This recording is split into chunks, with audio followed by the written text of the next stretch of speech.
whatever you wind up doing is exactly what you should be doing. And I have not behaved one single day of my life. Not one day of my life have I behaved, and I am fine. I need your help. I can't tell you what it is. You can never ask me about it later, and we're gonna hurt some people. Whose car are we gonna take?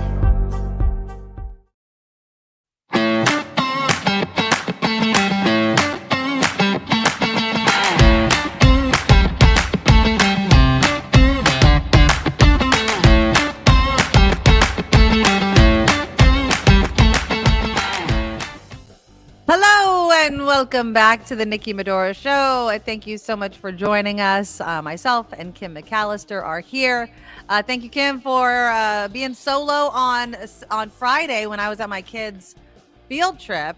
You went to a play, right? Factory. Yeah, it was. Yay. But I'm going to tell you, it was chaos. I don't know the last time I think the last time I did a field trip, Dylan was still in elementary school. I don't think I've done a field trip with him since he's been in middle school.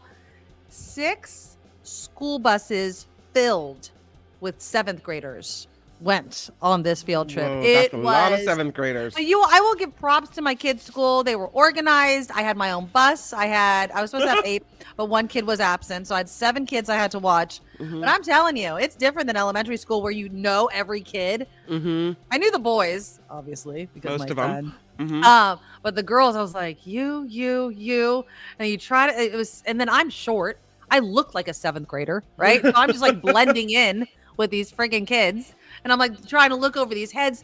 These kids are just gigantic to me. So, but we had a great time. The play was awesome. It was really well done. It was Children's Musical Theater, CMT, in downtown San Jose at the Montgomery Theater, and it was funny because obviously it's Charlie and the Chocolate Factory. And I was wondering, did they just get a bunch of kids to play the Oompa Loompas? Yeah. No, they did not. You know what they did? And I couldn't stop laughing, even though, I mean, it worked. So instead of getting kids or short people to play the Oompa Loompas, they had full-size adults, but then they had them dressed all in black, except their head, obviously, where they had the orange wig. And then they had a white kind of outline on the black leotard or whatever of a body. And so then they played the entire Oompa Loompa on their knees. So it looked like they'd move the legs and the arms with their hand. That has to be incredibly uncomfortable. My knees would be killing. I mean, I'm assuming they wore knee pads, but I could not stop laughing. I was dying. I thought it was really, really cute. The set productions, the sound, the singing was amazing. At intermission, they had a Q&A with some of the actors, including the little boy that played Charlie. He was amazing. It was his first CMT production. Now, I'm assuming he's done other plays with other organizations. Great voice. I mean, it was a really good show. So if you live in San Jose and you're looking to do something with the kids, it's probably a hell of a lot cheaper than go to San Francisco or something like that. It was a really good production, and I thought it was very, very well done. Oh, fun. Yeah. And then, of course, the Niners kicked some butt over the weekend. It was funny. One of our viewers that goes by Master P was tweeting at me over the weekend. And they were he wasn't, or she wasn't. I don't know. Master P is a boy or girl. But they were saying that people are blaming Travis Kelce and Taylor Swift's coupling for like the Kansas City kind of going down. I was tweeting back, no, they've been up and down. Kansas City has been. But the Niners were doing extremely well. They kicked the Seahawks' butt again. I know that Rich Walkoff on Friday was talking about the fact that they're the team to beat. I don't like to put all my eggs in one basket, of course, but I will say it was pretty nice to see. They're at the top of the NFC West, so we'll see. One game at a time, as my old Brock Purdy likes to say. And then, but speaking of Kansas City, did you hear this? I'm going to play it for you because it's so funny. People, I will say this about Taylor Swift. She's brought a lot of people to their TV screens to watch the game. But then Tony Romo got everybody up in a tizzy when he made this comment. Here we go. That's amazing. This is intercepted by most people, as you see. Kelsey's wife, Taylor Swift, in the audience. Or I'm sorry, not yet. What? First out. Yeah, don't say that it's his wife yet, because everybody thinks that their relationship has gone on a hell of a lot longer than it has. But Kansas City lost yesterday. Mahomes is pissed. He almost went after a ref yesterday. Things are getting heated in football. It's very entertaining. Niners, though, one solid game at a time. I was a little worried yesterday, but we kicked the Sea Chicken's butt. So it was a very happy day in the Medoro household, Kim McAllister. Very, very happy day. Well, you weren't here to bring your 49ers passion to the show. Right. So I had to draft Walkoff to come in and give the professional sports commentary. Yes. I love Rich Walkoff. How's he doing? I mean, did he give an update on what is he doing? Is he just living nice retired life? He's a grandfather for the first time. He just has a new grandson, and he's substitute teaching, which is really cool. Yeah, and he's coaching youth sports. Nice. He lives less than a mile from me. So pretty cool. Oh, nice. I didn't realize that you guys were neighbors. That's awesome. Pretty cool. Well, anybody that's listening who Rich Walkoff is, if you don't know, he was a longtime KGO host. So sports guy and everything like that. So he's a really, really nice guy, and I'm glad that he came on. And the rest of the season's going to be quite interesting to watch. And my Niners are very special to my heart. So thanks for indulging me a bit right there. All right. Click the thumbs up button, guys, to show your support for the show. We do this a couple times every show because we appreciate you. How's your Christmas shopping going, Kim? It's slow. I still have stuff, and I try to get it done so that I don't have to pay expedited shipping. But that's smart. I ask them, what do you want this year? Them being the children. Right, of course. And the teenager says, nothing. Yeah, nothing. They're so full of crap, because if they got nothing, oh my God, no. The reason why I ask is we're 90% done. That's another thing that we did this weekend. So my husband and I went to a coffee shop, and we had the kids' Christmas lists, and we just kind of looked at them online, and we're trying to stay within a budget, right? We're just budgeting. And then what are we going to get so that we don't have duplicates? After all of that work, Kim, I'm telling you, we bought gifts for the kids that other people had already purchased and told us that they had bought, and we were just so dumb. So I have to return some books, and then we're having a backpack deliver that needs to be returned. But other than that, I think we're pretty good. Definitely walked around, we walked around downtown Campbell looking for those, unique shop small, shop local type of things. But I'll be putting up some of my online purchases on my list of favorite things if you guys want to check out, because I'm telling you, there are some cool things out there that don't seem like crap. That's the whole thing. I don't want to just buy crap. And my kids have reached that age where it's not a lot of crap. They want my son wants a couch, which is really mature for his age. He wants something to sit for as a special seat for his room, which is nice. My daughter wants a comforter. You know what I mean? Things like that I'm like, you know what? That's a pretty good gift if it's going to make you happy. So I'll put that in my list of favorite things, which is in the show notes if you want that. I'll be doing that this week. If you want to support the show, though, the super chat is live. You can throw us a super thanks, a super sticker. It's one of the ways in which we finance the show, because we're 100% crowdfunded. And then, of course, the Medorables. I love each and every one of you. You're awesome. Sign up to be an official Medorable by being a monthly Patreon subscriber. Just go to thenikkimedoroshow.com, thenikkimedoroshow.com, and you can sign up for whatever you can afford. And I know that for some people, times are tough, and for others, they have a few extra bucks they can throw our way, and we really, really do appreciate it.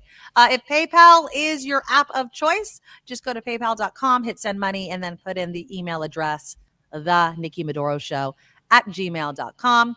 Check out our merch shop. Do you like these lights behind my head right here? I know you can't tell. I was hoping. They're blue ones, right? They're actually, I should take them down, but I'm not going to because they're heavy. But maybe at the break, I'll take them down. They're little, if anyone knows what these are, they're little Feigling bottles. I've talked about Feigling before. It's that fig vodka that I always have when I go to this German restaurant downtown Tuskegee. And my in-laws, my father-in-law, gathered enough of them, and he makes strings of lights out of them. So he puts little lights inside the bottles. And so I strung those up. I have my little puppy nugget stocking over here because we have two for some reason. We had a kind of a Griswold Christmas moment over the weekend when we got our tree, Kim. Oh. I'm telling you, there needs to be more advancements in tree stands made for people that buy live Christmas trees. So we got our tree finally, and we just went to a local tree lot because we just ran out of time this weekend to go cut one down or whatever. So we go and get the tree, and we're bringing it home, and we put it in the stand, and we thought that it was good, and we decorate the whole freaking thing. And then all of a sudden, we put the angel on top, and the whole tree starts falling over. Oh no. Something happened when, I guess last year when we took the tree off, the spike on the bottom of the tree stand that keeps it from sliding around was gone. So my poor husband's underneath there trying to get this tree that keeps falling down. It's either cockeyed or whatever. Oh my, and it's 10:30 at night and this damn tree is falling down so much. The tree falls down. Dylan's trying to help clean up the pine needles, breaks a light, like a lamp light. I mean, it was just insane, but we finally got the tree up. It's still standing. Fingers crossed, but now we need a new tree stand. So if anyone has any recommendations on a good tree stand, I'm like, it should not be that difficult. Seems pretty easy to have a tree stand that stays up. But yeah, it was a pretty big old pain in the ass. So that was our weekend, preparing for the holidays. 8 more days of school for my kids. And we're just dragging our feet all the way there. Okay, so let's do some headlines. When we come back, I want to start with that Texas Supreme Court ruling that had my blood boiling over the weekend. Because this is the thing, people. All of you people that are quote unquote pro-life, right? Oh, we're not going to put women's lives at risk or health at risk and yada, yada, yada. Okay? Look at what happened in Texas. Look at what happened in Texas. A woman's future fertility is at risk now because the Texas Supreme Court decided to stick their nose in it when they have halted her ability to get an abortion for a child that we talked about last week has a genetic problem. They will not live. They will, if they are born, not stillborn, they will be in pain for the moments they are alive. And continuing this pregnancy could lead to infertility for this woman. And it's just horrific what is happening. And this is why I say over and over again, the government should not be involved in medical decisions. There should not be blanket laws regarding medical decisions like this because everyone's situation is so unique. And government moves like molasses. Like you're going to wait when time is of the essence. You're going to wait on the government to make a decision. So we'll talk a little bit about that. Also, I want to get into a conversation. I was saying that I was walking around downtown Campbell this weekend. A conversation I had I overheard inside a store and how it relates to what else we played last week. Remember, Harvard's president, UPenn's president has now resigned because of the questioning regarding protests happening regarding the war between Israel and Hamas. It's crazy where things have gotten. But you tell me what you would have said if you heard what I heard inside this store. And then, of course, Kim, thank you for sending this to me. A horrific exchange at Disneyland, of all places, as well. So again, that is all coming up. I'd love to get your guys' reactions to all of that. But first, let's take a look at what else is in the news. Now, from around the world to up your street, the Nikki Medoro Show presents News Czar Kim McAllister. All right, let's talk first of all about what is going on with Vivek Ramaswamy. Apparently, there was a New Hampshire man that's now facing federal charges for allegedly threatening Republican candidate, presidential candidate, I should say, Vivek Ramaswamy. Court documents reveal this 30-year-old man named Tyler Anderson allegedly responded to a text message he received about a Ramaswamy campaign event with a threatening message. In the text message, Anderson allegedly threatened to blow Ramaswamy's brains out and kill everyone in attendance. Oh my gosh. Yeah, people are angry. I don't know why. Anderson is being charged with transmitting an interstate threat. Well, I do know why, I should say. I do know why people are angry, but come on, threatening like that. I mean, and I'm just going to go because we're going to be talking a lot about rhetoric and things that actually come out of your mouth. Mm-hmm. Look, you can't dictate what the thoughts that people have in their minds. And I think that if we're being honest, a lot of us have had terrible thoughts go through our minds, right? You don't say it out loud to people. You have some sort of tact. You have some control. You have a filter. I mean, otherwise there's going to be consequences like this guy's facing. Yeah. Well, travel and a lot of it. People are flocking to the airport, flocking to the roads this holiday season. More Americans are traveling on planes or by car, and travel is still in the upswing after the pandemic. AAA predicting more than 115 million Americans will travel at least 50 miles or more over the last 10 days of the year. It's going to be busy out there. I don't know about you, but have you noticed people are aggro on the roads right now? Yeah. I mean, it's the most wonderful time to get angry man. behind the wheel. Yeah, no, I think people are just stressed. I think there's a lot of things that are stressed or stressful right now, right? There's the pressure for the holidays. There's obviously political and international issues going on. I mean, the war between Israel and Hamas, the things that we're going to be talking about in a moment regarding rhetoric used on college campuses. It's as if our tensions are so high. We need to take a collective breath. But yeah, it definitely seems to be a bit heightened. Absolutely. I was driving Petaluma Friday night, and there were traffic jams everywhere, and people were honking and yelling and really driving crazily, like, trying to whip around. It was wild on the roads. And I'm thinking, this is dangerous. Yeah, just This stay is home, take it, and also hitting the air. We have air traffic controllers that are overworked. They're understaffed. I mean, I'm flying.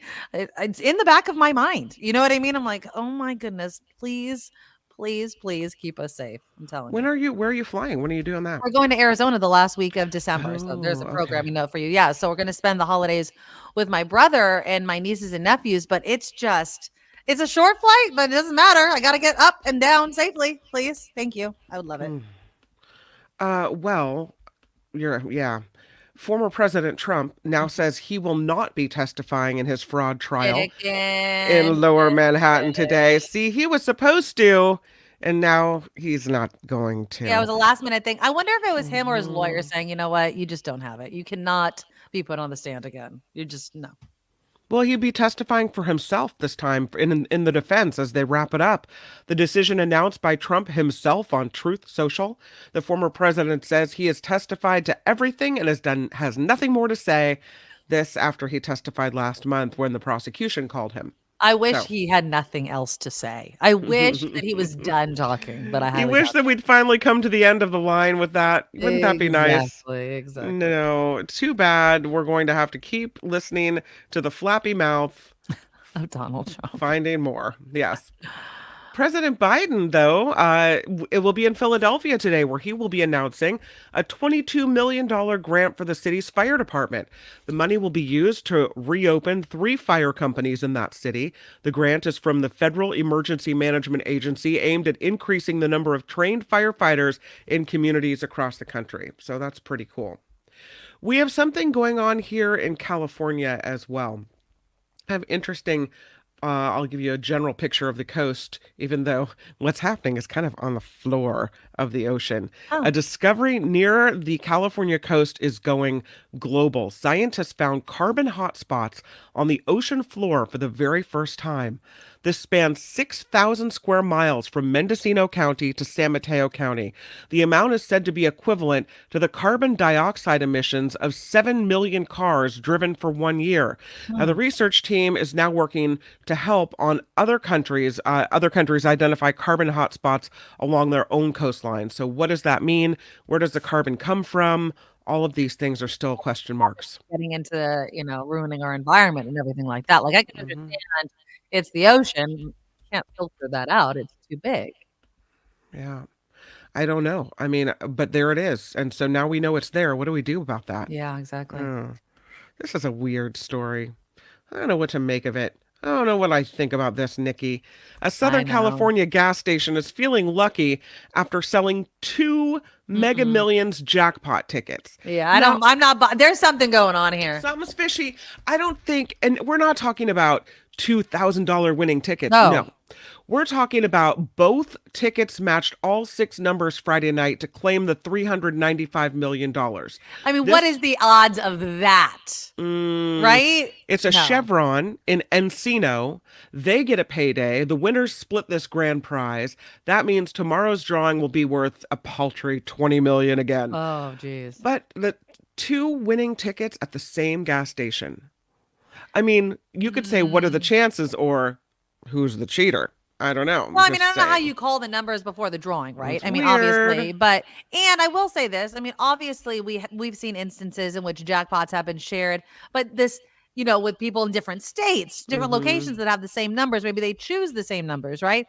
But the same gas station with the same numbers, the odds, it seems impossible. It seems impossible. So, I mean, I guess it could always happen. There's always that one in a freaking billion, trillion, zillion, but it seems really fishy. I agree. It seems fishy. We'll see if there's been no mention of any investigation, anything special going on here, but that's really weird. Yeah, really that is weird. It's really weird. Yeah. Okay, so there's a couple of tennis players. 2 of them, as a matter of fact, they'll be featured in a special Netflix live event next year. It's a live tennis event on Netflix.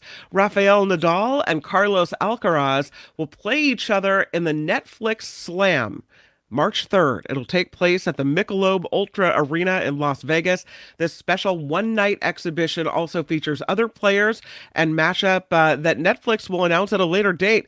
Tickets for the Netflix Slam go on sale later today. I don't know. Wow. I mean, I guess anytime there's something different and new, that's going to attract attention, but I don't know if I'm buying tickets for a tennis Grand Slam. Well, I mean, it seems like Vegas is also like being this location to do these odd stuff. There was it NASCAR? There was that race a couple of weeks ago that was on the streets of Las Vegas that I guess lost money.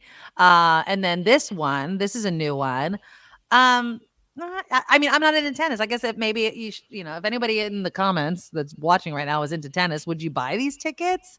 I mean, they're big names, so I could see, on that instance, I mean, I'd want to see, the Williams sisters or something like that, but to each their own, and maybe it'd be a good game. Maybe. It's gonna be good for Vegas, that's for sure. Well, after SantaCon on Saturday, the elves ushered in ElfCon on Sunday. What? Sorry, get that out. Yeah, ElfCon. Have you heard of ElfCon? I have not heard of ElfCon. Come on, I've never heard of ElfCon. Well, here we go. This is maybe a new thing. The Christmas spirit alive and well in New York City over the weekend, kicking off the weekend's festivities Saturday. There was the annual SantaCon barb crawl that made its way across New York with Santas and even some Grinches. But Sunday, the elves took over the city with ElfCon, a hot chocolate crawl for the kids, their families, and the plain old hot chocolate lovers. Both events give their proceeds to charity. This year's ElfCon benefited the Trevor Project, the Making Headway Foundation. SantaCon has raised over $1 million for charities in the last year. I didn't know. Well, that was funny. I emailed Lori above the bar over the weekend. I was like, just checking in to see if you got away with no Santas coming into the bar, because they They do not let. No, they literally post signs. If you are in a Santa costume during SantaCon, do not. And so I wanted to read it. She says, not even one tried, Lori says. I had signs all over the front window. I was kind of disappointed. I'm not the only one that hates Santas, though. She's like, I got signs from an anti-SantaCon website. So there's a movement. I did hear that North Beach was an S show of debauchery, though. So thank you, Lori, for responding to me. I thought it was so funny. But Lori above the bar, the Red Jack Saloon, that is our bar. We love it. We love it. So why does she not like the Santas? Are they just like trouble causers? Yeah, well, they come in, they're hammered to no end. They're throwing up all over the place. It's not worth it. It's not worth it. No. And because if you ever go to the Red Jack, I mean, it is a neighborhood bar. You don't want this nonsense coming in there and ruining everything. So yeah, they say no. No nonsense. To Santa. And they don't even even if you're not hammered but if you're in Santa, that was the funniest thing. She's like, even if you're okay, we don't let you in, because if we allow one Santa in, they see you through the window, and all the other Santas try to come in. All the Santas coming. Yeah. No, thank you. Do not come. It was funny. Yeah. No Santa Con at the Red No Jack. Santa Con. Exactly. Well, this report is crowdfunded, which means we do rely on you. And thank you really honestly for all the ways that you guys help us. Find more at thenikkimedoroshow.com, MEDORO.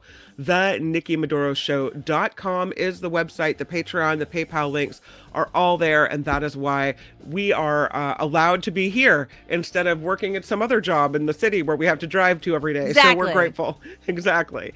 Thank you again. I'm Kim McAllister. This is The Nikki Medoro Show. Square writes in, I just saw this commercial the other day. That's why I'm throwing it up there. Did you notice that wild hog Travolta in the Staying Alive commercial? So John Travolta plays Santa, and like I think, and even his girlfriend that was in the original movie has a cameo in this. It's a really, really cute. I think it's an Amex. It's a credit card commercial because he keeps buying stuff. But John Travolta as Santa was really, really funny. I guess if John Travolta was dressed as Santa, Lori might let him in during SantaCon, but that's probably the line. But he looked really, really good in it. Okay, so thanks everyone for being here. Let's get into some of the big headlines. And I know, Kim, that you feel just like I do, that this is an absolutely ridiculous case that's coming out of Texas. The Texas Supreme Court has temporarily blocked a lower court ruling on Friday that allowed a Texas woman to get an emergency abortion. So time is of the essence here. The state's attorney general asked the high court to reverse a judge's decision granting a woman's request for an abortion for a pregnancy with a severe anomaly. So don't buy their BS, people. Oh, of course, if the woman's life is in danger, then of course we would allow. No, they're not. And they're showing it right now. So the woman is Kate Cox. She had filed a lawsuit against the state over its restrictive abortion bans, asking a judge to grant her a temporary restraining order that would allow her to get an abortion. Kate is already 20 weeks pregnant.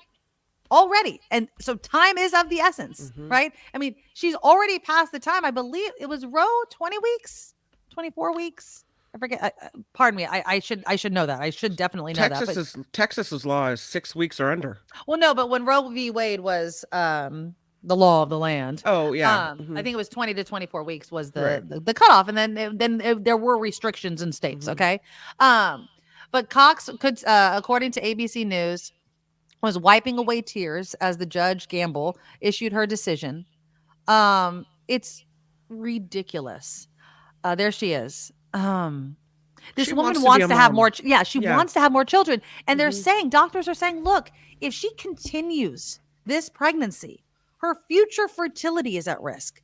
So now, not only are you putting her life at risk just because she has to carry this pregnancy that we already know is not viable, but now it could have severe future complications for us.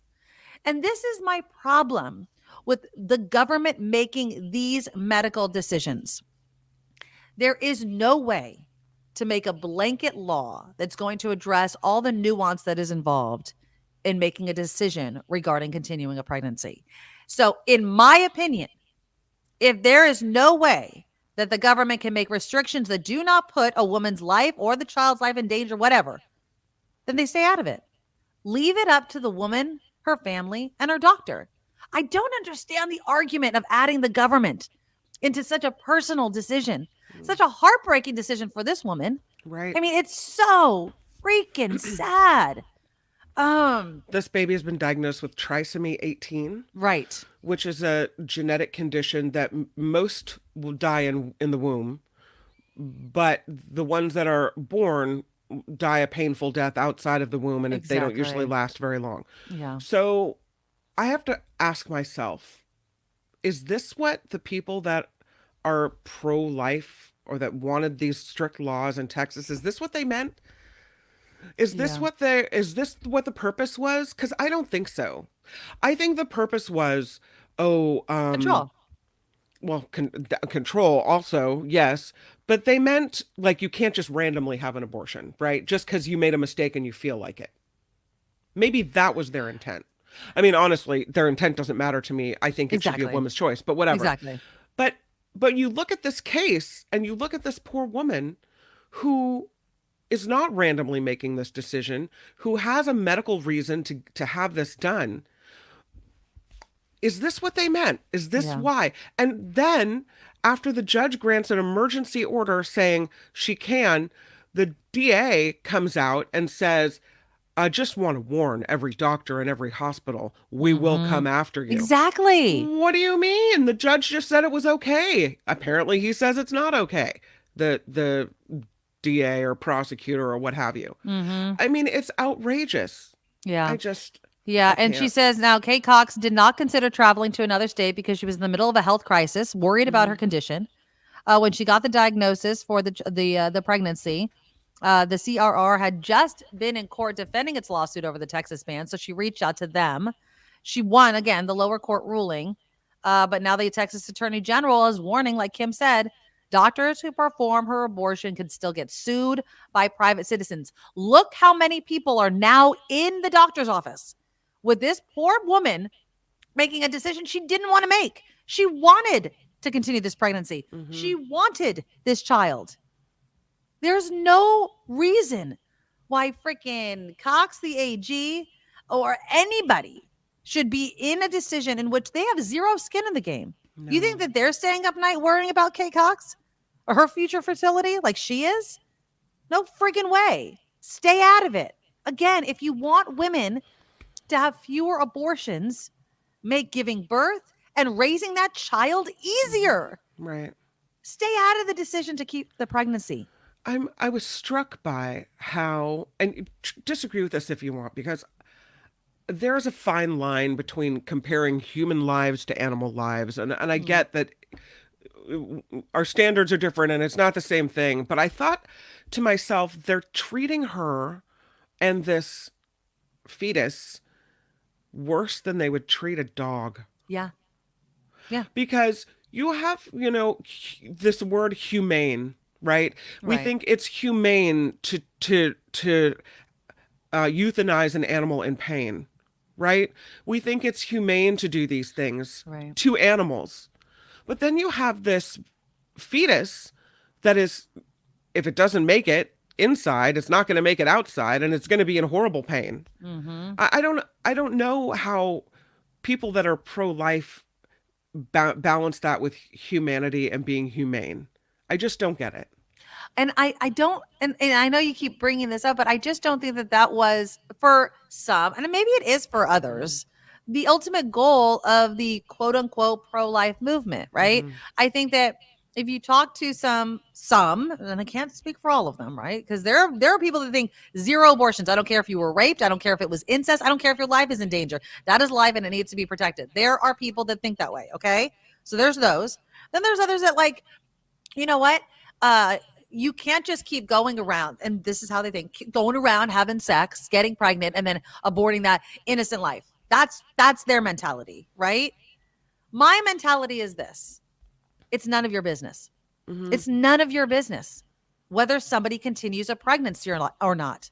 Nobody is asking you to make the decision for them. There is nobody standing up and saying, please, I can't make a decision about one of the most important decisions I'm going to make. There's no way I can make it. Can I have someone that doesn't know me, doesn't know my socioeconomic status, doesn't know my background, doesn't know my future, doesn't know my income? I want somebody else that knows nothing about me making this decision.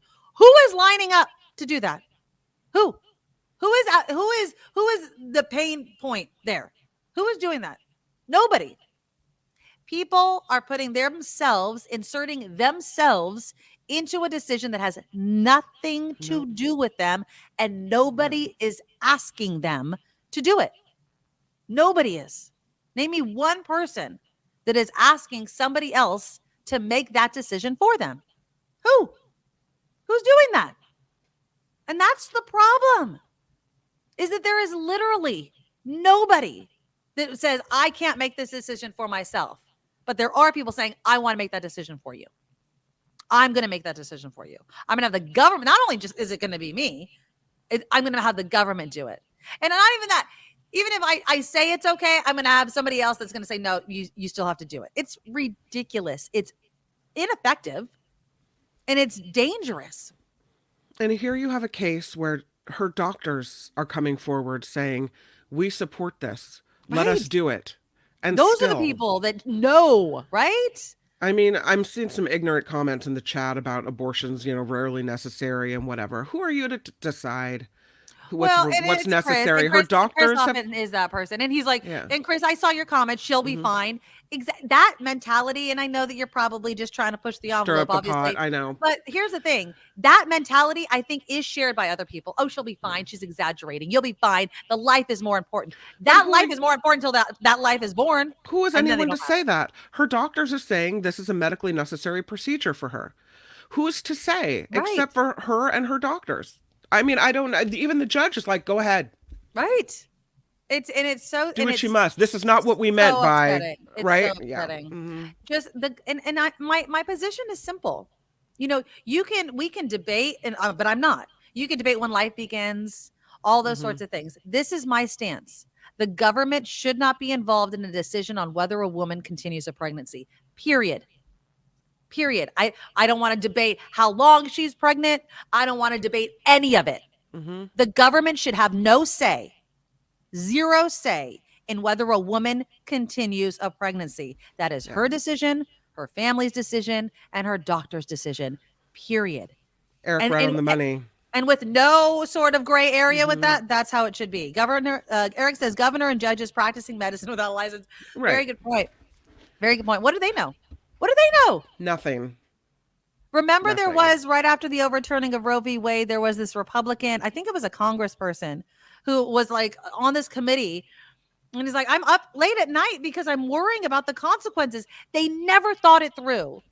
One, and sorry, men that are watching, often they're men. They have no comprehension. I wish that every single man that wanted to dictate when a woman should continue a pregnancy has to in depth explain the reproductive system and how pregnancies begin, so that we have a full comprehension of, like, do you even know what you're talking about? Yeah. Do you even know what a period is, to be blunt? Right? I mean, I think there are men out there that have a hard time figuring it out. What was that website you're that woman that used to play video? Roe v. Bros or whatever. Yeah, she would ask men, like, what do you know about this? It was kind of funny. They don't they don't even know certain things about women's anatomy. And yet they're making these rules about women's bodies. That's frightening. I was talking to my friend Turi, who is Jewish, and she was saying in the Jewish religion, the mother's health always comes first. And life doesn't begin until first breath under the Jewish religion. Is that true? That's what, that is what I believe. When Roe v. Wade got turned over, some Jewish people were trying to claim religious freedom. I remember that in Florida. That's right. Yeah. They're like, wait a minute. In our religion, we don't believe that life begins until first breath is taken, which, in all honesty, I'm not saying you have to buy that, but I will say this, just on that, I don't think that government protections, like, you don't have a social security number. They don't pay taxes. Obviously, children don't pay taxes, but, you're not considered a citizen until you're born. You're not in the census, right? You're not. Well, they don't let you use the carpool lane. That's for sure. Exactly. Your pregnant lady doesn't count as two. Right? I said that to one of my very conservative pro-life friends, and she was offended that I said that. I'm like, I'm not talking about when you believe life begins. I'm talking about government protections, when laws affect you. The living, breathing, outside the womb people versus unborn. Like, and it's harsh. People like, oh my God, how could you? That's not what I'm talking about. I'm talking about the fact that I should matter. I am a living, breathing, tax-paying American citizen. I should matter. I should have more of a say over something. Like, because again, who is asking the government to step in? It's freaking crickets. It's crickets. It's frustrating. This decision is different depending on who you are. We all had these moments those of us that have been pregnant, you and I, had these moments when we were pregnant where they did the genetic testing, right? And you had this conversation with your husband. Okay, well, under what scenario would we terminate this pregnancy, right? You have these hard, horrible conversations. So if it was a Down syndrome baby, would you? We both said we would not. So did James and I, no. If it was, and for somebody that decision is different. But okay, whatever, it's your choice, right? Right. So for me, that decision was no, I'm keeping that baby.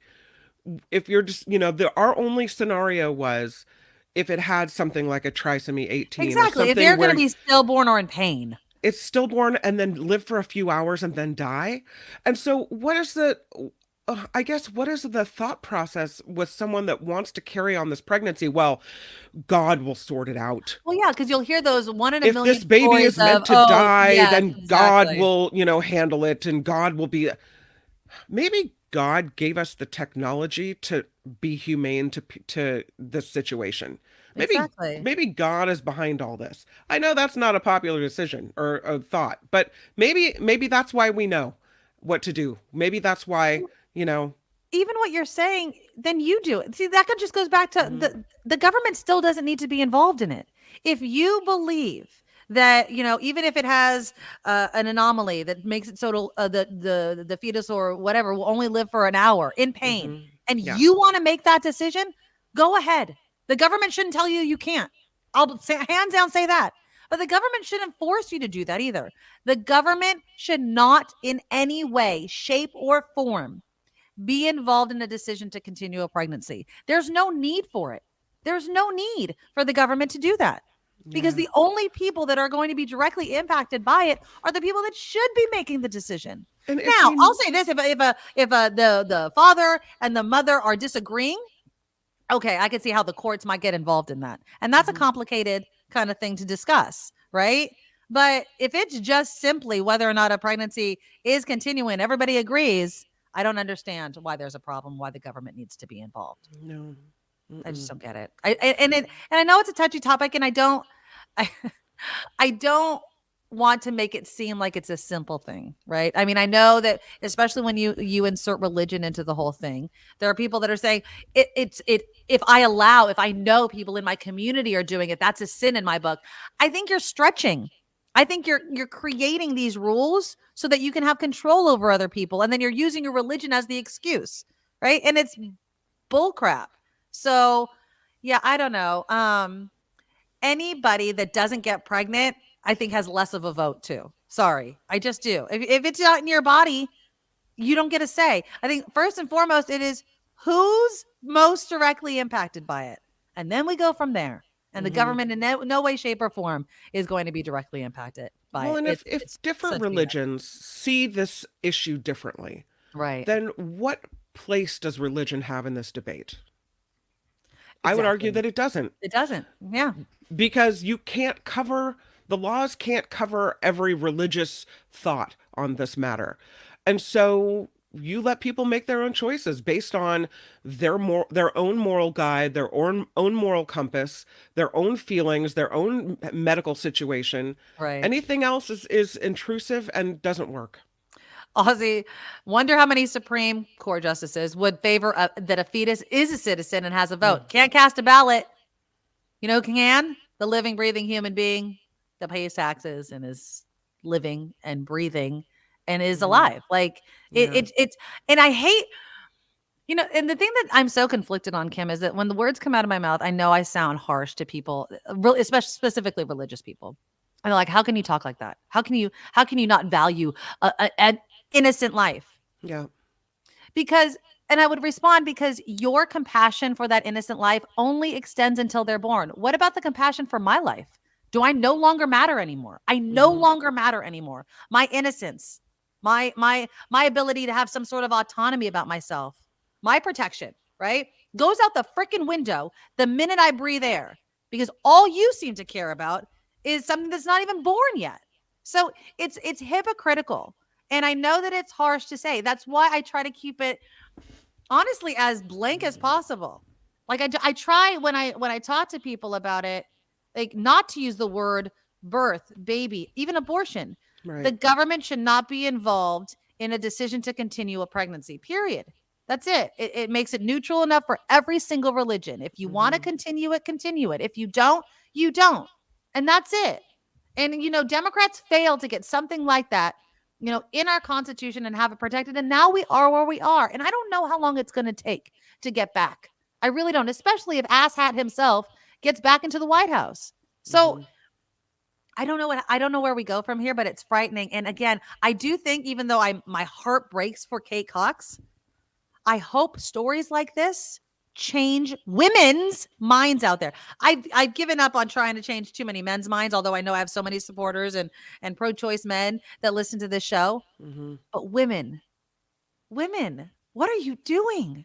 What are you doing that are, taking away the rights? They're voting against their own interests. It boggles my mind. And I just don't get it. I really, really don't. It's so, And I was pissed this weekend. I was so mad this weekend. You know what? I'm sure this woman, Kate Cox, never wanted to become the face of abortion in Texas. Oh, either. God, no. Oh, can you imagine? I'm sure that was like her last thought, that this was going to happen to her. But she hasn't shied away from the spotlight because she knows she's on the right side here, right? Exactly. And I have to respect her for going to court, for trying to make this happen for herself. But I don't know if I would have done that. I would have packed my crap and been in California. As I wouldn't have dealt with your weird legal system and your gun-toting whomever. I would have been first plane California, done.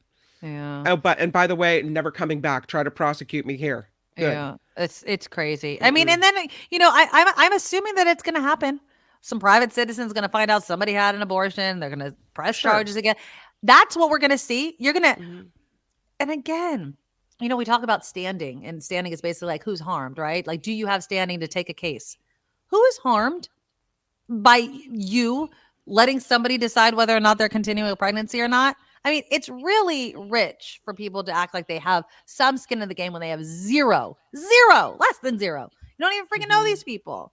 And Cox and Texas and other states that are so restrictive, you're hurting your own people. And it's ridiculous. Okay, I want to continue or kind of switch gears a little bit. I mean, still about the words that we use. And we talked about this last week. I had played you the exchange. Now, I had played you an exchange between Harvard's president, Gay. I think it was Claudia Gay. Anyways, Harvard's president and Congresswoman Stefanik. And I told you it pains me to play it because I agreed with Stefanik. I mean, when I was talking to my husband about it this weekend, and I understand, and I said this last week, I understand for some people it's extremely cut and dry what's happening between Israel and Hamas, right? Totally understand it. But for others, if you call for the death of members of your own community, there should be consequences for that. And that's the camp that I fall into. Okay. You cannot walk down campus, in my opinion, call for the destruction and the killing of people that you're literally walking past and think that there should be no consequences for you. And yet, the Harvard's president, UPenn's president had a hard time. What can you say? You can say, free Palestine. You can say free Palestine. Okay. I mean, all right. Yeah. You can say that. You can't say and again, I'm going to play you this clip.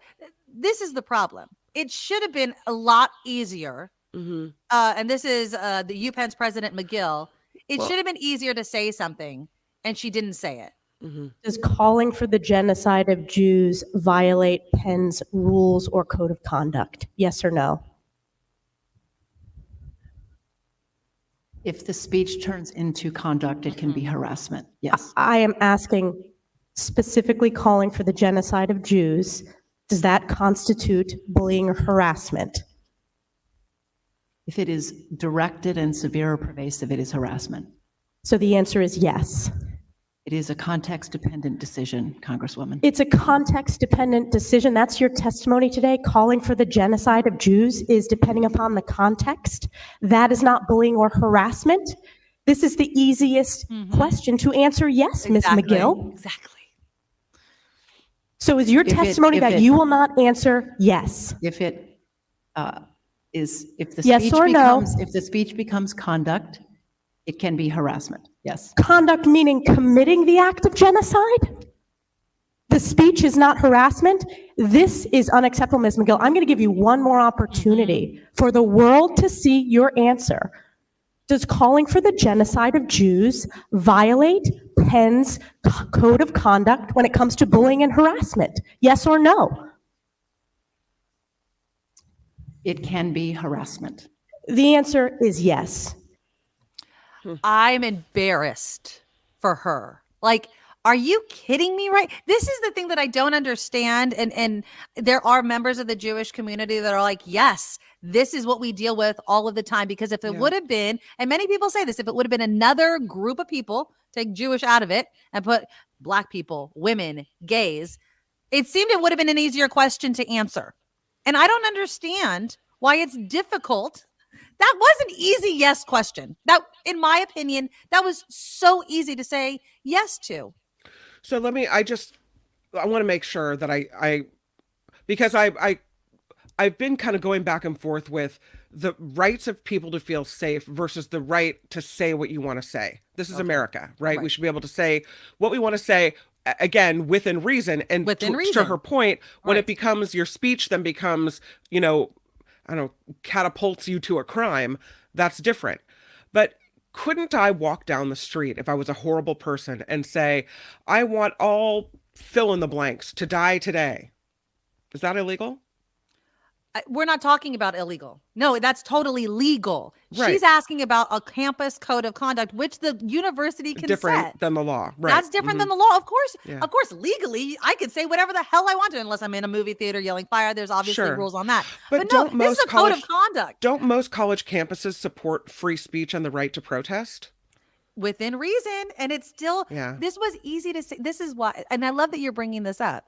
Because yes, you have free speech within reason. Right. Within reason. If, for instance, this one teacher, it's as if because they said all Jews, which I think is really more just as offensive as saying one. So if it was a Jewish teacher, like, I'm calling for your death. That should violate the code of conduct. That would be a threat. I would think that would be a threat. I would think that if I was Jewish and on campus and saw a group of people calling for my death, that is a threat to me. Yeah. And that's what I'm saying. They failed. So I wanted to tell this story. So I was downtown Campbell, Kim, and it blew my mind. And I didn't say anything. I stayed the hell out of it. So I was, shopping. It was like one of these small cutesy shops that have all these different types of gifts and stuff, right? And I saw these two women and like a teenager talking, and they obviously knew each other. And one of the women looked at the mother and son, which is what it appeared to me to be. And she was talking to the son, and she's like, where are you going next year? Because I think it was like a senior in high school or whatever, or junior. And he was laundry listing colleges. And then all of a sudden he's like, one of the colleges was UPenn. And she's like, ugh, don't go there. And I didn't even think about this. Okay. In my first, I was like, oh, I thought she had a rivalry. Like mine is all sports. I was like, she's probably a rival. Right. Cause I'm just like, I'm literally standing right next to him looking at some of the stuff. And then the mom was kind of aghast. And so was the son. And they're like, oh, really? Why? And she's like, they're totally anti-Semitic. And I was all, oh, please. I was like, oh my God. And so this is the question I have for you, everybody in the chat, and Kim. Given what's happening on the campus of UPenn, Harvard, and places like that, is the campus itself anti-Semitic? Or was this a failure of leadership to do something about what should be an easy thing to handle, which is people that violate the code of conduct by walking through campus, calling for the destruction of an entire group of people? Well, the leaders of the universities are kind of setting the culture of the school, right? True. Yeah. So you could argue that if the leader of the school feels one way, that that person is probably not alone. That this is an institution, that this is, right, how they're putting forward their, I don't know. I hate to think that a whole school would be racist or, anti-Semitic or whatever. Right. I don't know. I can't. I don't think. I mean, I think that's really taking an extra leap, but I can understand why you would. Right. Now, Ms. McGill with UPenn is the first university president to step down. Other people are calling for Harvard's, and there's one other school I forget right now. I apologize. But Stefanik's happy. She tweeted 1 down, 2 to go. Is UPenn? It was Harvard, and I'm forgetting what the third one. If anybody remembers the third college. Oh, MIT. Yeah. And so, she wants them to resign. Now, obviously, there are some people that are concerned. After McGill's resignation, faculty members at UPenn were worried about academic freedom. A group of Penn professors denounced what they saw as outside interference that imperiled the university's integrity. The university's integrity was eroded the minute Miss McGill couldn't give what I truly believe, and this is my opinion, and many others, the easiest yes. Yeah. You cannot. And I'm not even going to say especially at this time, because I would say universally. You cannot do this. Words matter. You're a campus. Legally, I'm not going to arrest you, but there can be school consequences. Yeah. The pendulum about this whole freedom of speech, and I'm not like trying to throw it away because obviously we depend and work under that. But I mean, come on. Yeah. Come on. Yes, Kathleen, failure of leadership. This should not have been so hard. This should not have been so hard. If you have people on your campus, and they're all different groups, and one group is literally marching, looking at these groups of people and saying, I want you dead. There should be a consequence for that. And that should not be hard. It shouldn't. And McGill and Gay and the MIT one, I forget their name, they failed. They failed to do that. Why do you think all three of them answered the same way? Well, I know McGill is a lawyer, apparently. I think that's what I read. And so there's some sort of lawyer, and it sounded like she was trying to give this lawyerly, you know, covering my ass type of response. If she was a smart lawyer, she would have read the friggin' room, right? She would have been like, yeah, no, there's consequences for that. You cannot threaten members of our student body. Community. Yeah. We believe in freedom of speech, but not freedom of consequences. Yep, they could say it. They're not in jail, but they're going to face this consequence. Easy. Done. You can't threaten people. Randy writes, yeah, go ahead, read it. From UPenn's website, Penn is committed to the principle of non-discrimination and does not tolerate conduct that constitutes harassment on any basis, including sexual, racial, ethnic, religious. So that's if that's from the website, maybe that was just updated. But if that's the policy, that's exactly what they should have said. Exactly. Yeah. I mean, again, it's not hard to stand with people and their protection, right? I mean, and I wouldn't want people calling for the destruction of any group. It doesn't matter. I mean, we're dealing with this right now because of the war. Fill in the blank, right? It doesn't matter. Yeah. Brian writes, if the leadership supports an anti-Jewish hateful position, then the university is an anti-Jewish establishment. Interesting. Yeah, that was my kind of question because I was really taken aback. I mean, and the woman did not hesitate. I mean, it was, he laundry listed, he said UPenn. She's like, oh, don't go to UPenn. And then, you know, her response to why shook me. It did. I was like, wow, it really, it matters, and it does matter. And so I think that, you know, whether it's endowment donations, right? People supporting these universities, these Ivy League universities like Harvard, MIT, if it's this difficult for them to stand and say, no, you can't call for the destruction of an entire group of people, there's a problem there with leadership. Absolutely. And I don't know if I'd want my money to go support something like that. Not as if they need my money, not as if I'm donating to Harvard, but I'm just talking in the general sense. I would have a problem with that. I really would. There needs to be consequences for actions. Now, I know, just to kind of add to this conversation, did we talk about Farley's East in Oakland on how? I don't think so. No. Okay, I'm going to play you this report because this is the update. Some people lost their jobs because of the words that they used. This was the message posted outside Farley's East in Oakland. The owners called the confrontation, quote, shocking and unacceptable. They say it all started when a Jewish customer noticed graffiti in the bathroom and tried to take a picture of it. And here's what happens next. Currently, this is a private property. I want to go into the restroom. I do need you to leave. I know Israel loves taking private property and saying it's their own, but we gotta head. You're not going to let me go into the restroom? Eventually, the woman is let in, and she records images, including the message, Zionism is fascism, written below a bathroom mirror. The staffers appear to dismiss the woman's concerns and say, quote, free Palestine, as she leaves. Earlier this past week, the cafe posted they would be closed this weekend.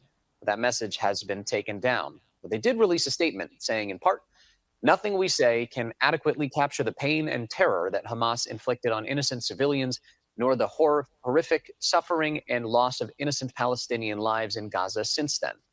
These difficult times should bring us together, and this starts with us creating a safe space for anyone who patronizes our coffee house. Wow. Next to it, we understand that. That's I apologize. I was coughing. I heard that whole report, though. That's a lot. How do you stand in front of a Jewish person and say that stuff? And you know what? And I'm totally judging, so forgive me. But the fact that that guy was like, I know that they have no problem taking things that don't belong to you. I would have taken everything in my soul to not slap him when he said that. This woman just wanted to use the bathroom.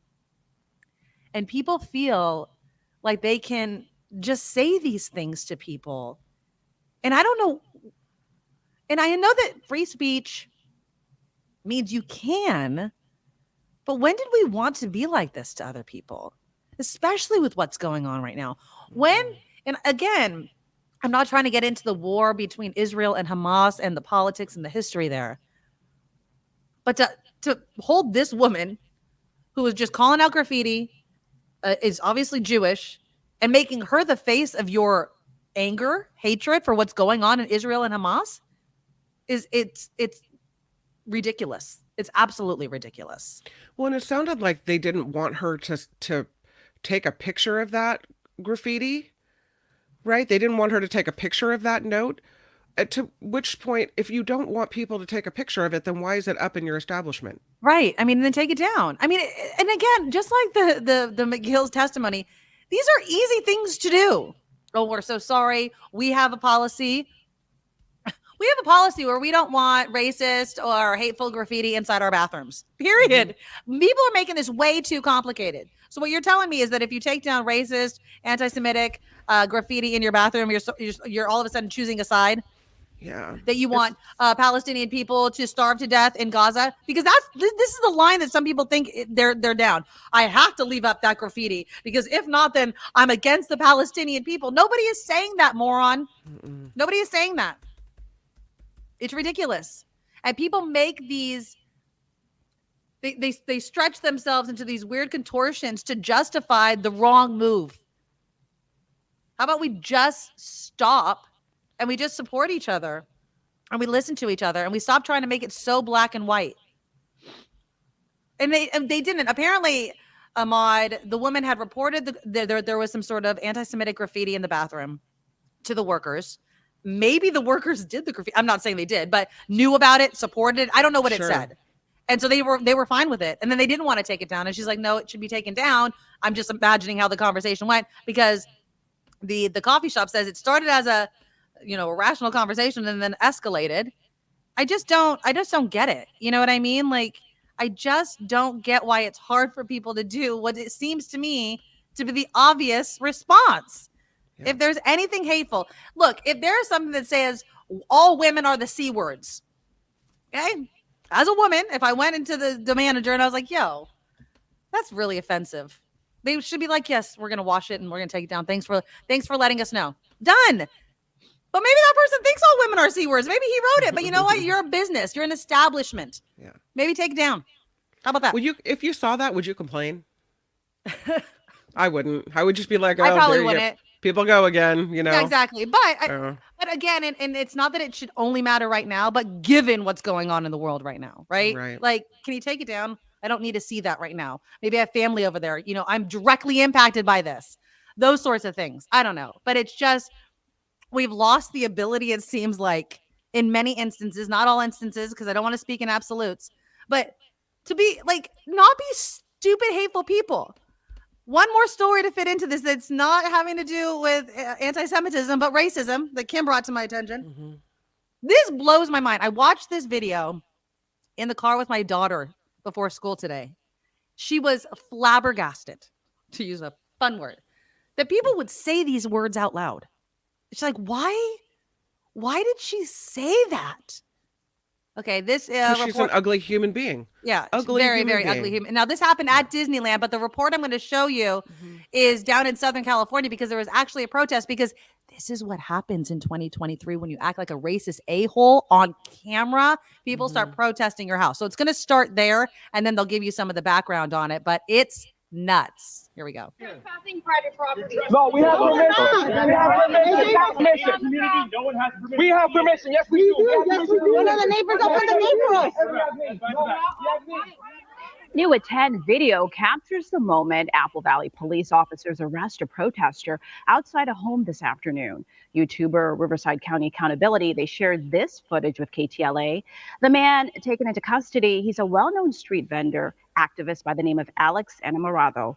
No comment yet from Apple Valley Police about the arrest, but tonight we've learned Alex has been released from custody. Protesters had gathered at the home of a woman accused of throwing racist insults at a mother and her young son for speaking Spanish. That incident was also caught on video.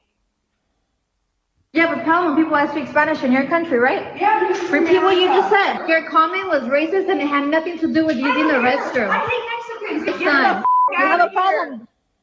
This altercation had happened in a crowded bathroom at Disneyland last week. Eva Ramirez says that she and her family, they were enjoying her son's birthday when the woman in the video started screaming several racist remarks. She says the altercation started with a disagreement over a bathroom stall. We've reached out to Disney for comment, and we're still awaiting a response tonight. So this is what I don't understand. Now, the video, the Instagram post of the conversation with this woman was even worse than what that news report had. I mean, she is like, I live in America. And this again, it's such I live in ignorance. America. I live in America. We speak English. Yeah. And I'm like, what? And she's like, I'm white. She's like, my ancestors are from here. And I was like, oh my God. Oh my God. The You're stupidity. a freaking moron. Yeah, I know.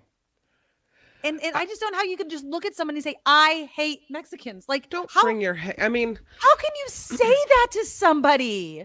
I guess hate happens everywhere, even Disneyland, right? But even like to I don't say know. those 3 words is I would be shocked. I mean, like, did you just hear yourself? How can you? And I know that people do. I just don't understand it. How do you just hate an entire group of people so much that you know you're being recorded and you say it out loud? What happened to us? How did we go, you know, and again, and I'm answering my own question. I think we've always been this way. We never changed. We just taught ourselves like, don't say it out loud because people get offended. And now all of a sudden, because certain people made it okay and fashionable to be fascist, racist a-holes, that now people just say it out loud again. And it's it surprised BS. me. I mean, that it's not okay for me to even think it, let alone express it out loud. Right. I just, you know, how do you think that speaking a language other than English is somehow your business, or that you need to comment on that? Yeah. And you know, it's funny. It's like people learn other languages and they're considered smart. Oh, I speak 2, 3, 4 languages. Oh, you must be smart. All of a sudden, and then there's racism. Oh, but one of those is Spanish. I hate Mexicans. That's what they say. Oh my God. Something's wrong with you. So I don't care what color you are, what religion you are, what have you. If you just spent $3,000 or however much it costs to take your family to Disneyland, right? Let me just say, for me, I'm mad that my children just had to hear you with your racist crap, that we had to have some ugly type of screaming match in the restroom. You have marred this happiest place on earth for me. Yeah. And I don't accept that. She should be banned from Disneyland for life. Absolutely. Keep your ugliness out of Disneyland. This is the one place where that is not, you know, this is a place for children to be happy. This is not a place for you to bring your racist crap. Exactly. And maybe that's me being naive. Like, I just give me one nice place where, like, there doesn't you have are to being be naive, but it's okay. Just give me that one nice place. I mean, we've seen videos of people getting in fights in Disneyland. I know it happens. And any place you get people together, there's going to be issues. But it just seems so ugly to me, and that it's just so anti-Disneyland.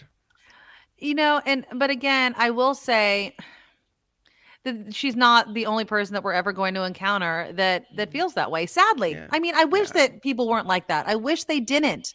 But again, it's sad that one, somebody feels that way, but two, it's even sadder that it's so ingrained in them that they have no shame. It's the lack of shame. You should be ashamed of yourself. Yeah. Are you kidding me? You should be ashamed of yourself. Somehow they found out where she lived. Yeah. Well, I mean, come on. In front of her She's house. Literally like all out there. There's no hiding your face. There's no wearing a mask. She literally put her hands up and said that she hates them. Like, are you insane? And so I don't understand why on a public sidewalk that people would get arrested protesting outside of her house. Well, I mean, I think that they thought that they were causing a disturbance. I have no idea. The police justified it in some freaking way. I don't know. But, you know, the consequences for your actions. There's nothing to say. Look, she didn't need to be arrested for saying that in the bathroom, but there is a societal consequence for being a racist a-hole. And I hope she gets it, because you can't be like that anymore. I'm sorry. She said, I hate Mexicans. That's what she said. How do you... That's what she said. How do you say that out loud? I mean, she should be, and you know what? She should be ashamed to show her face in California. California, a state, if you followed your freaking history, like, great. Like, are you kidding me right now? It's insane. It's the audacity of some people to be like, my ancestors, looking at a Spanish-speaking Mexican woman and claiming this land for them. Are you insane? Yeah, so ignorance combined with audacity leads to this freaking woman at Disneyland. And I completely agree. She should be banned from Disneyland forever. Yeah, agree. That's your consequence. Yep. All right. Okay, let's do some headlines. Yep. It's not lightening things up, but it's definitely changing. Another story that Kim brought to my attention, although I had been following it over the weekend, was school resource officers are back on campus in Santa Rosa. And this is because they've been seeing there was a death. There's been a lot of violence on campus. They had the stabbing death in the classroom. Yeah. So, but here's my question as we talk about it. This is only temporary. They're only going to do it through winter break. Then what? What do you see as the answer? Is it, nope, continue SROs, school resource officers on campus? Or is there something else that could be done? I'll let you know what I think. You tell me what you think in the comments. Again, you guys, please click the thumbs up button, show your support for the show, and right here on YouTube. And here's some more headlines. Now, from around the world to up your street, the Nikki Medoro Show presents News Czar Kim McAllister. Well, let's start with protesters right now. Speaking of what's going on in Israel and Hamas, protesters in a Senate office building demanding a ceasefire in the war between Israel and Hamas. U.S. Capitol Police started detaining demonstrators who entered the Hart Senate building this morning. This comes as the Senate is debating President Biden's request for military aid for both Israel and Ukraine. Conditions are deteriorating in the Gaza Strip as the Israel-Hamas war continues. This comes as Israel released the names of 20 hostages held by Hamas that are believed to be dead. The word is, and I don't know from various sources, that more than 19,000 people have been killed since the fighting started on October 7th. Congress is facing a pretty hefty to-do list in the final legislative week of the year. The Senate is scrambling to strike a deal on more funding for Ukraine with its war with Russia, as Republicans demand significant border policy changes in exchange for their votes. We know President Vladimir Zelensky is going to be at the White House talking to President Biden about that. Meanwhile, the House is expected to vote to formally authorize the impeachment inquiry into President Biden sometime this week as well. As mentioned, Ukrainian President Zelensky is traveling to the White House tomorrow. President Biden invited Zelensky for a meeting to underscore the U.S. commitment to supporting Ukraine. An aid package for the country remains stalled in Congress, with the visit coming less than a week after Senate Republicans blocked a bill to give aid to Ukraine and Israel in their respective fights against Russia and Hamas. Google is proposing using artificial intelligence to create users' life stories using mobile phone data, photographs, and searches. Dubbed Project Elman, the idea would be to use language learning models to ingest search results, spot patterns in a user's photos, create a chatbot, and answer previously impossible questions. It then creates a snapshot and an account of your whole life. That seems weird to me. That seems really intrusive also. I don't know if I would want to give all of that information, the photos and everything. For what? You know, it's like one of those, this reminds me of like when people take stupid quizzes on BuzzFeed or something and they give all their private information just to know what Harry Potter house they're part of, right? It's like the curiosity of what exactly. And we're just willing to give up all of this private information. This is the moment that we were warned about a long time ago. So, you know, there were some people, me, that were warned don't give your private information on Facebook. Don't post pictures of your kids on Facebook. Don't put your life story on Facebook. And I thought, oh, it doesn't matter. People aren't going to care. And I'm keeping a record of all these things. Who cares about my stuff? Who You know what cares I about mean? my Like, who stuff? am I? That's right. And they said, well, the government's going to have all your information. Everybody's going to, this can be used against you someday eventually. Well, and then you think of those movies, like those sci-fi movies where the government knows everything about you, and one wrong move and the police are knocking on your door. Well, this is the case. Now, I mean, that's not the case, but this is where it seems to be this story could make it seem like that's where we're headed. So if Google is using AI to take your mobile phone data so they know where you've been, where you stop, for how long you stop, who you talk to, what you take pictures of, everything, who you're texting, right? They know who you're in a relationship with, who you're a friend with, who you're an enemy with. They're going to look at all your pictures. They're going to look at all the things you've searched for ever on the internet. And then they're going to compile that into a chatbot to answer questions about you. No. Well, what does that mean? Who needs that information? And why? That's my question is, how does this serve me besides just curiosity? You know what I mean? Like, besides just answering a question that's stupid, in my opinion, like the government may want it, but how does it serve me? I should just be living my life answering my own questions. I could go to Google and say, hey, is Nikki Medoro friends with Jack Smith? Right. And they would say, well, yes, Nikki Medoro has spoken with Jack Smith 20 times in the last 20 days, and here's what they had to say. Really? No. Yeah, Sorry. I feel like don't do it, don't allow it, just fight the power. It's moving exponentially quicker, and I understand that AI has been around, chatbots have been around forever. Not forever, but we've dealt with them for many, many years, right? I mean, if you go to your insurance company's website and you're having a problem and you're like, how can I help you? You're not talking to a human being. Talking to a computer. And we're okay with that. I think that as it continues to move forward, design, the arts, those sorts of things, if it's just computer generated and we're just used to it, then people are out of a job. And then human input into things is just, it's relegated to an algorithm or some code. And that's sad. James says the problem with a vast database on every individual is that it makes our whole society hackable. Malicious individuals will have the power to create massive chaos very soon. And I try not to go down that path, but it's easy to see it. I mean, you create anything good, somebody's going to exploit it, right? And that's scary. Calvin, the government will know how many times Nikki has searched Google checking out how much she can make on chocolate feet. That's right. Whatever the market will bear, my friend. That's probably your worst. Whatever the market will bear. Yes, imagine what that database would be like in the wrong hands. It's true. Well, that's what they're saying. That's what the concern is with TikTok. Okay. Yeah. That's the whole concern with TikTok, is that we are putting our images, our information, our business is so much into something that is controlled by the Chinese government. I would even go further back than that, though. I mean, yes, TikTok, because of the immediacy and the digital aspect of it. But we talk about our economy in and of itself. How many of the things that we own and use every single day are not manufactured in the United States? How many things we depend on every single day do we import from other places, including China? So it's not as if this has been like an immediate overnight type of thing.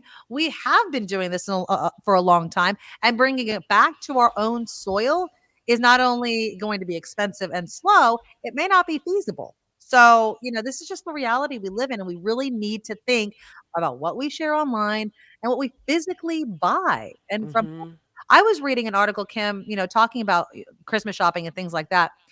One of my best friends, she loves Temu. Okay, I don't know how many Temu shoppers there are over there, but Temu. I heard it was scammy. It's not scammy, believe me. But she has bought so much stuff that I know that what you get now. You really have to read the description of an item that you're buying. One time, no, I heard they get your credit card information and they can it's kind of a scammy. It's a Chinese-based. It's Yeah. a Chinese-based company. They keep all of that. But again, I don't want to just say Chinese-based company and that means it's a scam. There are so many things you buy that come from China. We know Absolutely, this. right. So, but Temu, it seems to be like the Amazon, but not even Amazon, because it's really cheap. stuff. I mean, I am talking about you can get, I'm just going to use this as an example, some sort of metal artwork, $3 from Temu. Like things that we would pay at least $15, $20 for, you can get it for really cheap. They give you stuff. I mean, I have not bought anything off Temu, but my best friend has, and she's given me stuff from Temu. She's like, Temu. And I'm like, I don't know, man. Like, it just seems like you're buying a lot of crap from them.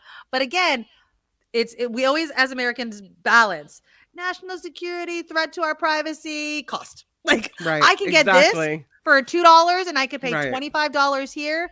Guess which one is going to get more people to buy it? So just be careful. But again, I'm not going to just call out Temu, but Temu has been extremely popular for holiday shopping. I read an article about it.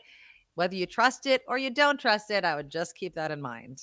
Just letting you know. I don't know. Katie writes, I love the diversity of California.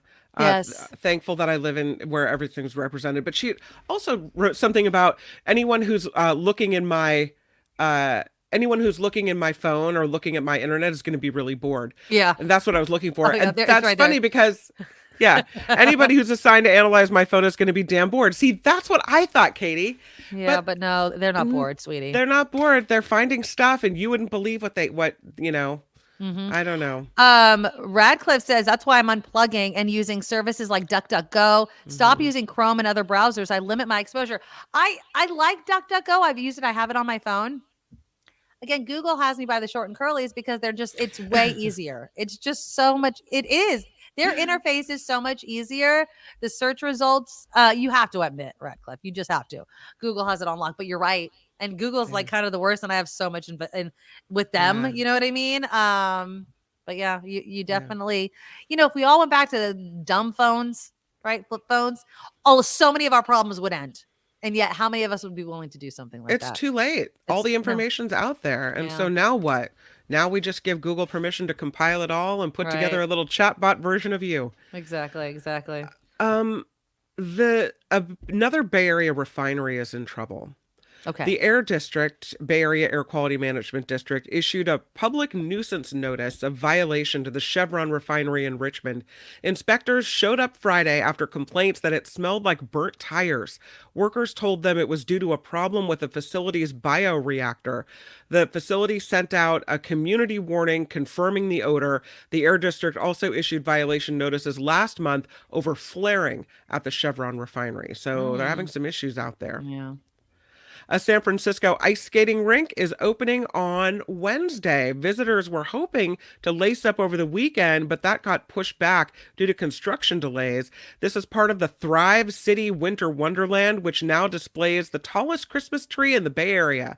The rink will be offering free rentals during 20 to 30-minute sessions. Space is limited to the first come, first served.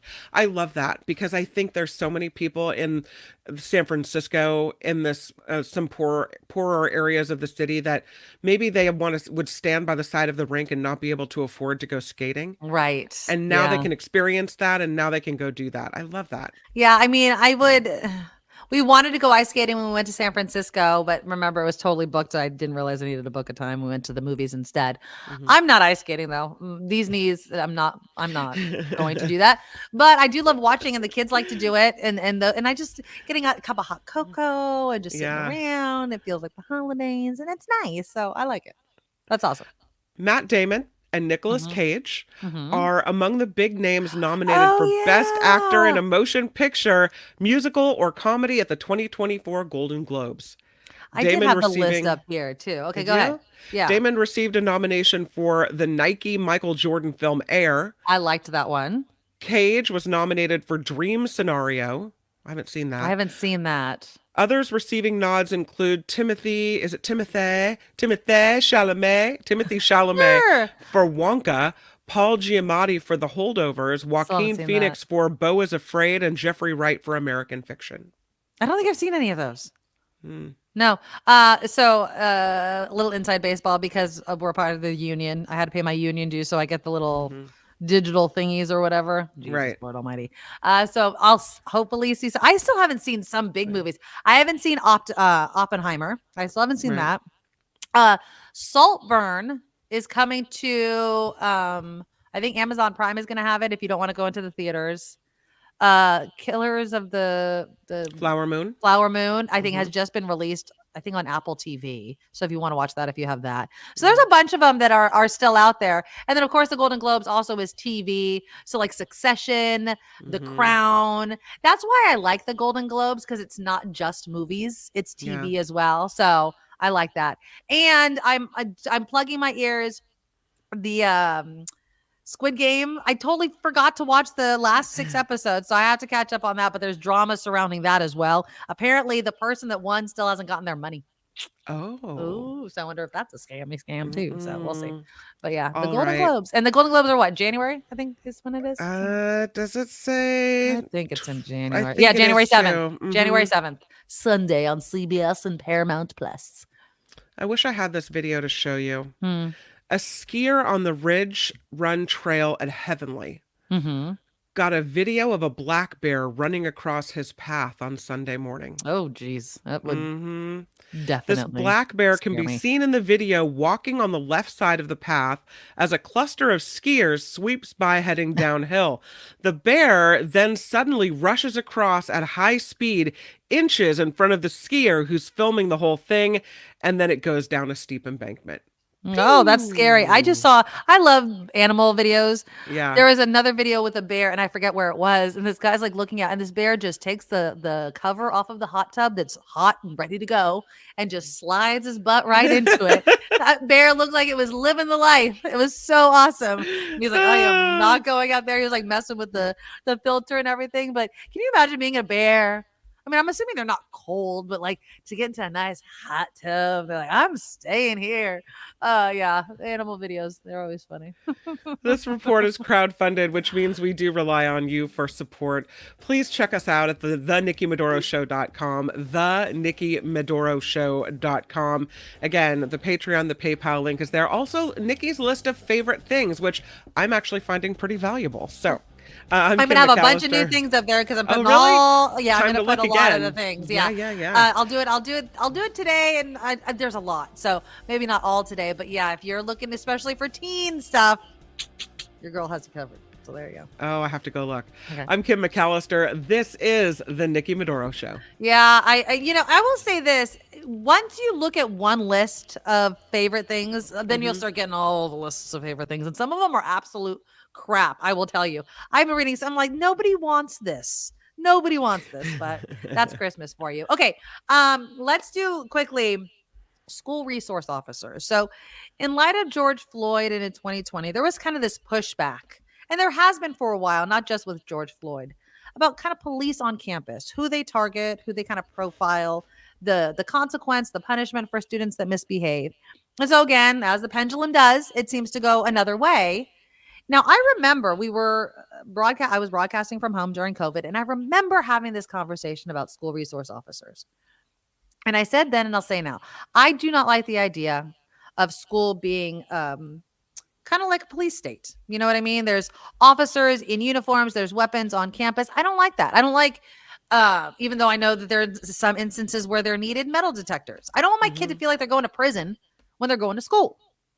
But at the same time, when you hear about stabbings, killings, things happening on campus, the obvious thing to say is we need some sort of officer, some sort of control on campus. But then what? What is the next step? Oh, and thank you, Doug, for the $5 super sticker. You're so sweet for always coming in with that. Thanks, Doug. Thank you, Doug.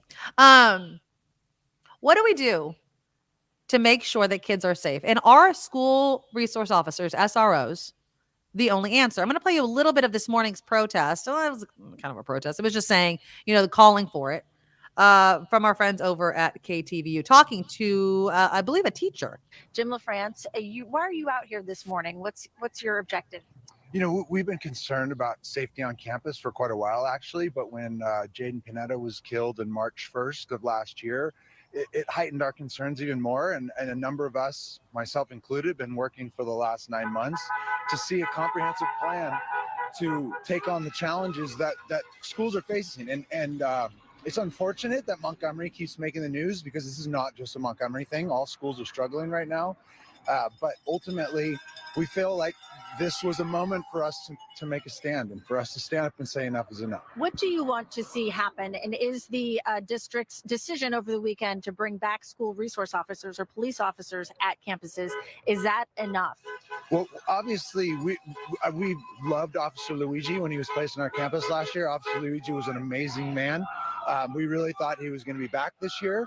This is not just about police. And I know a lot of people think that this, because they hear so much about SROs and police, that's what we all are just fighting for. That has to be one, in my humble opinion, that has to be one piece. We're looking for alternative school placements. We're looking, and I mean alternative school placements. This is not about punishment. This is about finding schools for kids where they can feel like their needs are being met, their support services in places. We're looking for more counselors, more restorative specialists, more, more student advisors, more campus supervision, a comprehensive plan that would help students that are struggling with all that's going on in our society right now. Obviously, the kids are making themselves known that they're live on TV. But I wanted to end it right there because that's what I was going to say. Like, yes, there is a place for school resource officers. If things escalate, if somebody brings a weapon to campus, right, you need somebody that's right there. And thank you, Brian, for the $18. Happy 4th day of Hanukkah. Lots of love for you too and the community you have built here. All the best of health to you as well, my friend. Thank you, thank you, thank you. Happy Hanukkah. And thank you for the $18 donation. You're awesome. Happy Hanukkah, Brian. Happy Hanukkah. Okay. SROs are needed in one aspect, but this is my number one. And I've said this before, and I will say it till the cows come home. If you want to keep children safe on campus, the number one thing, in my opinion, you can do is reduce class sizes. That requires hiring more teachers. That requires having more classrooms. I understand that there is a huge cost to that. But this is the thing that always gets me, is you have these schools where enrollment is shrinking, okay? There needs to be a way of maintaining that. Like, in my mind, this is how I go. Oh, there's fewer kids in the school. Great. That means there's fewer students in the classroom. That means teachers have smaller class sizes, right? Like, we need to reduce class sizes. That means teachers are able to notice kids more. They're able to see if a kid's acting a little off, if a kid is hungry, have more conversations, more one-on-one. I mean, a teacher is a human being and only one person for a class of what? 26, 27, sometimes 30 kids. I had 7 on a field trip on Friday, 7, and I kept losing 1, right? I'm like, and I know we were out and about and we were in the classroom, but still. Now, Randy says, where's the money going to come for creating smaller classes? California is broke, facing a huge budget deficit. California needs to budget for the things that they care about. And that's the truth. We have money. We're a very rich state. We're the 4th, 5th largest economy in the world. We're not broke. We're mismanaged money-wise too. Obviously, COVID, the impact that that's done to city budgets, specifically look at places like San Francisco and others, right? But we can find money. We always seem to find money for stuff, right? I mean, and I know I'm talking about the nation here, we need to go to war, done, paid for. Don't even worry about it. There's money. You budget for the things you care about. I do also think, and I support the idea of stop making school funding dependent year on year butts and seats. You have to give schools a chunk of time, 4 years. Why not? I need to be able to budget for this 4 years and then that 4 years and the next 4 years, so that I know that the teacher that I worked hard to recruit and train isn't going to leave because I don't have the money anymore to pay for that class, right? That's the math. The way we fund things needs to change. Now, is that going to happen overnight? Is that ever going to happen? I don't know. I could want that, though. It shouldn't just be a luxury for the rich to be able to pay for private education that gives them the smaller class sizes, right? It shouldn't be that way. It really shouldn't be that way. And I don't know. I mean, it's easy to say, well, we just don't have the money for that, right? But there's a cost. There's already a cost that we're paying.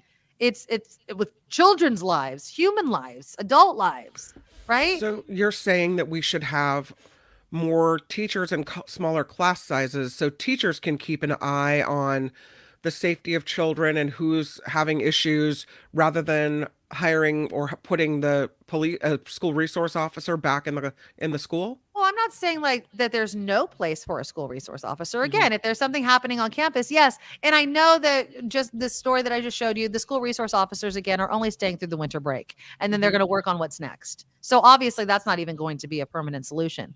But what I am saying is, look, if you have 30 kids in a class and you can't notice this beef that's happening with 2 students in the back of the class until it's too late and somebody pulls out a knife and stabs the other one. Right. You can't, if a kid's coming to school hungry every time, or a kid's coming with bruises on their body, or a kid's always tardy and you're like, what is going on at home? There's no time for that for these teachers. Yeah. There's no time, because then there's the SAT, ACT testing. There's all these tests that you have to take. And if you don't get high enough grades, then your school loses funding. I mean, it's this cycle and this wheel that just leads to failures. Yes, I do believe it starts with class sizes. If you ask, and I know many teachers, if you ask them what they want, behind more pay, which they deserve, it's smaller classes. Yeah. There's just no way of educating enough and watching these children. These are men and women who have and will lay their lives on the line for who should be the most important person in your life, which is your child, right? They're willing to die for your kid. Are you not willing to give them the resources and what they need in order to educate them? That's what I'm saying. We need to do more for these teachers. We need to give them smaller class sizes. We need to give them more resources. And we also need to get the hell out of the classroom and let them teach, right? Give them the respect that they've educated themselves. They've gone through schooling. They've gotten the training. They've gotten their certificates. Sometimes they've gotten the masters. And stop acting like an outsider that's going to tell you how to do your job. Now, I'm not saying there's no parental rights in the classroom. I'm not saying that at all. What I am saying is you are sending your child to a school. Let them do their job and teach. If you don't feel comfortable with something, I'm sure there are many ways in which you can alter what your child is exposed to in the classroom. Whether it's sex education, whether it's giving your okay for certain books that your child wants to read, do that.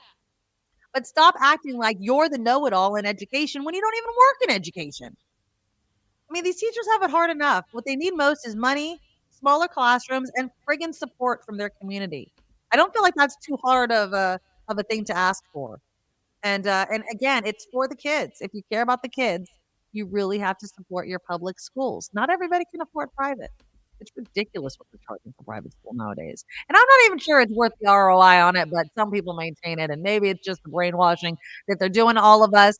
And I understand electives and all that sort of thing, but the vast majority of students go to public school and they deserve a good education. And the teachers deserve the support. That's all I'm saying. All right, let's read some of these comments. Let's see. Jess says this is something both sides are guilty of, and that's putting education on a lower priority. Education, education, education. Everything stems from education. You want to reduce crime? Fund schools, after school programs, public education. You want to help feed kids? School, fund free lunches, free breakfast, free snacks. It all starts with education, and yet we find a million different things that are priorities. And we're just shooting ourselves in the foot. Let's see. Oh, somebody was suggesting overturning Prop 13, at least as it applies to individual homeowners. All right, Prop 13, that third rail issue that many people don't want to talk about. I'll say this, and maybe this is an unpopular decision. I think that the support for Prop 13 will age out, if that makes sense. As older homeowners, because California has changed the rules regarding handing out homes to children, like you have to live in it, those sorts of things before it gets assessed. I think that Prop 13 will age out and we will start getting some of that money back, but it's not happening right now. Does that make sense? And I could be wrong here, but look, eventually, and this is kind of morbid, the people that benefit the most from Prop 13 will die. And then something has to be done with that property. Now, could their children move into it and not have to change the assessment and the property taxes gotten from it?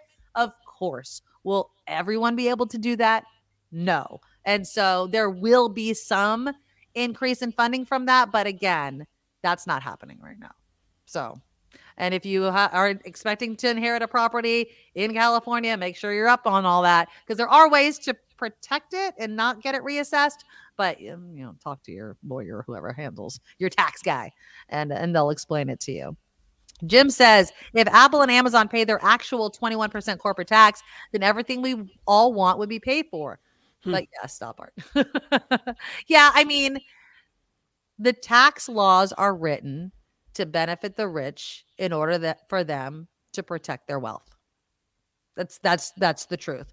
And the reason that happens is because the wealthy have the money to lobby the politicians that write the tax laws that they benefit from. That's what makes the world go round.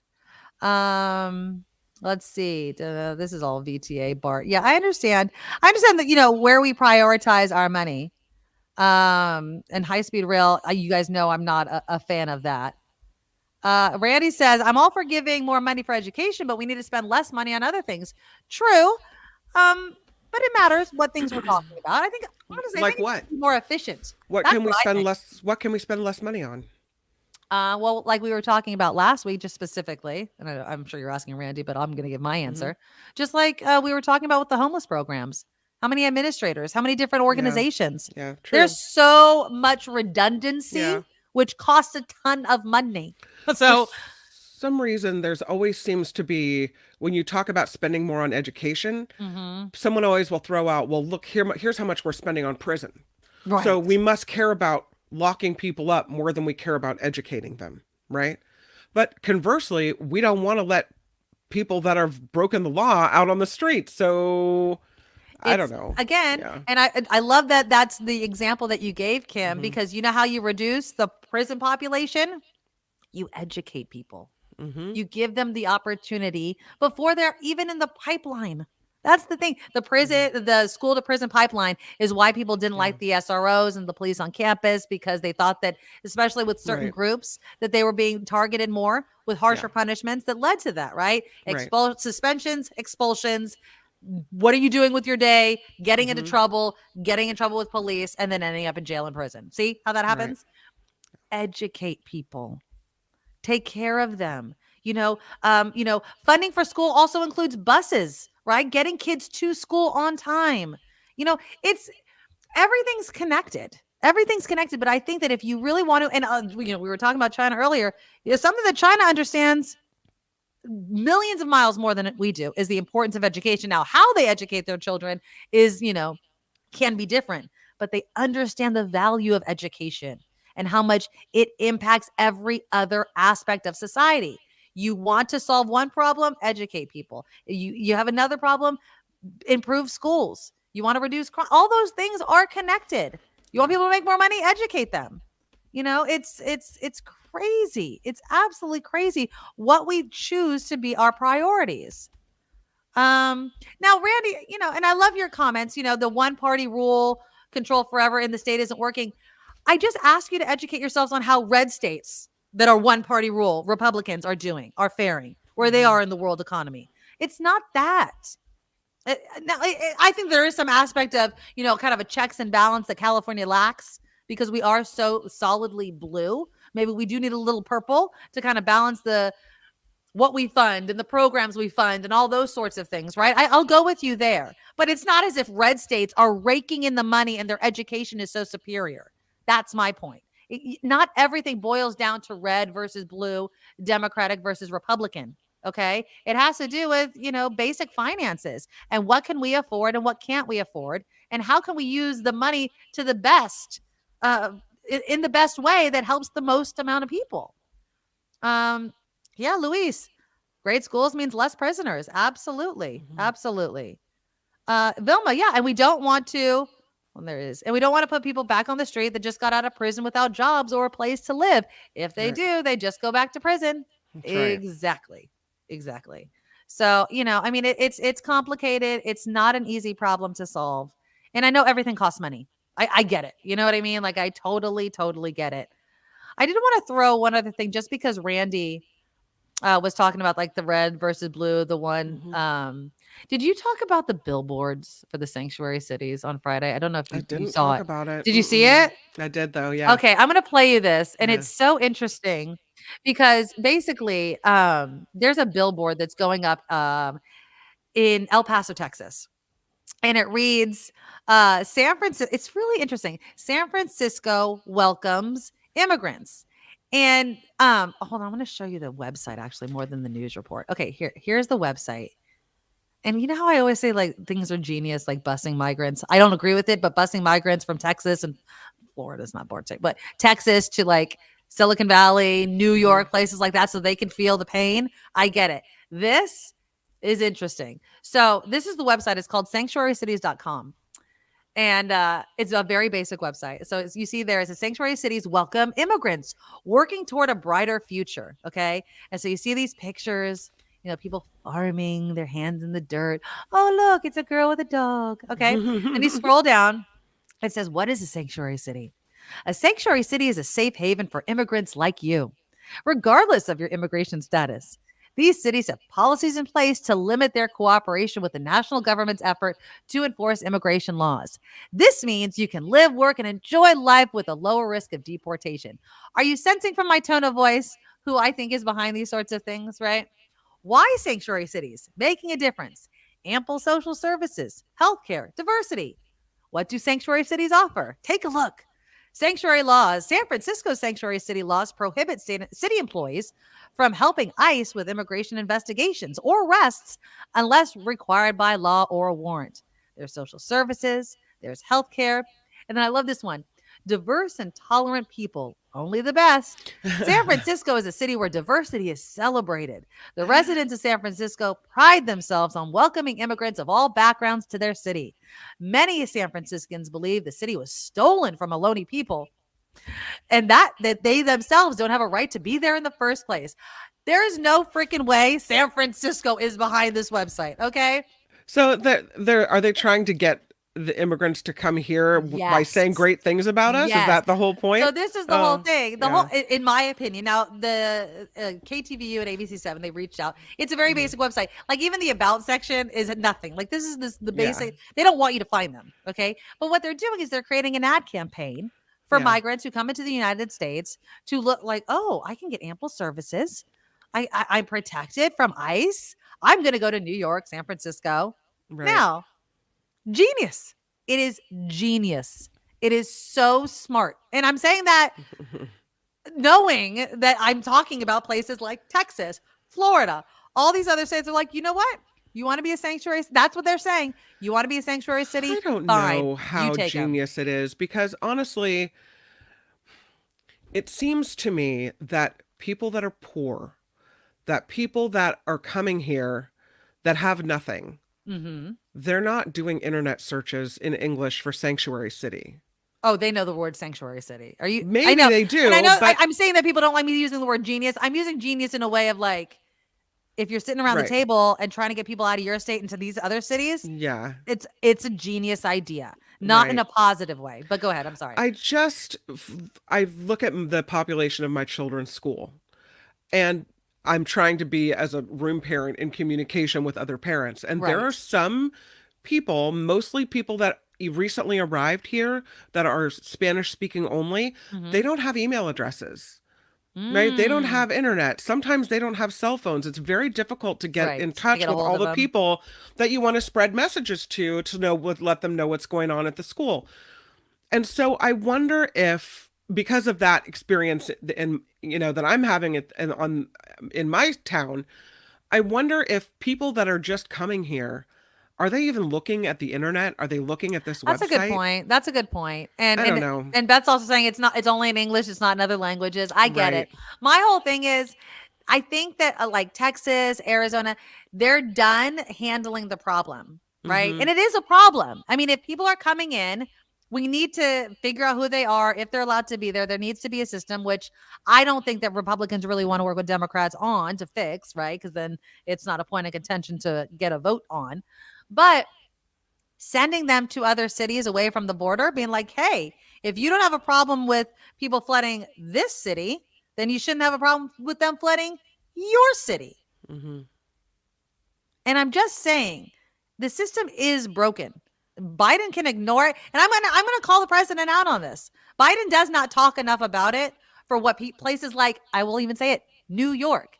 Mayor Adams, he's pissed. He's like, I need help here. They're cutting police. They're cutting services because they have to funnel money to help migrants. Now, do these people need help? Yes. Should there be a better system in place to deal with it? Yes.